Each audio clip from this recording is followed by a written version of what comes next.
Hello and welcome to this week's edition of Exponent Sports Speak. I'm sports editor Derrick And I'm executive reporter Joe Perello.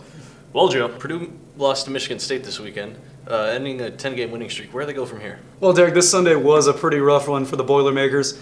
It couldn't have been a worse matchup for them. Michigan State just so big, so strong, so physical, and without Robbie Hummel in the lineup, they got absolutely murdered on the boards. They couldn't match up with anybody down low. You had Chris Kramer guarding a 7-footer, 6'10" guy. So just a rough draw for the Boilermakers. But I will say going forward, some winnable games. Indiana coming up on Wednesday, and at Penn State after that. If they win those last two games, lock on to a Big Ten regular season title. I think you'd have to call this regular season at least a success. The tournament, though, kind of dicey, a whole nother matter.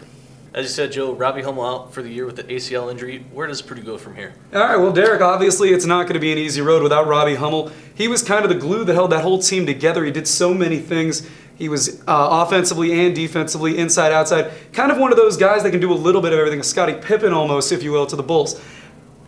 Going forward, the Final Four hopes, you don't want to toss them out the window, but it's not going to be easy, and it doesn't seem likely at this point.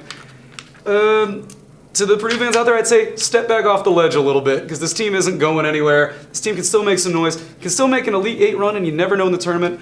With the way the draw opens up, they could get some favorable matchups and hopefully don't have to face a team with a lot of height because if they do, they're not going to be able to match up with them very well. All right, Derrick, the women lost to Michigan. What do they have to do to make the NCAA tournament? Well, Joe, they've had problems because they're young and inconsistent. Right now, their only hope to make it to the NCAA tournament is to win the Big Ten tournament. All right, Derrick, the Purdue baseball team opened their season in not so impressive fashion. What have you seen from them? Well, Joe, they've started off 0-4. Right now, it's mostly due to the mistakes they've been making, but Coach hopes it's just mostly mental. Right now, there are a bunch of bright spots, though. They have great hitting right now, and they have three very consistent starters.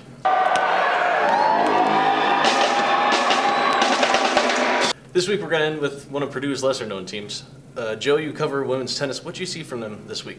That's right, Derrick. I do cover the women's tennis team. You got to give them a shout-out this weekend. Big win against number 53 Harvard. Stepping up across the board. Michelle Salmon's sick. This team still played well. They came in with a big win. Got to give them some respect. And that does it for this week's edition of Exponent Sports Speak. I'm Derrick Boltice. And I'm Joe Perello. Catch us next week.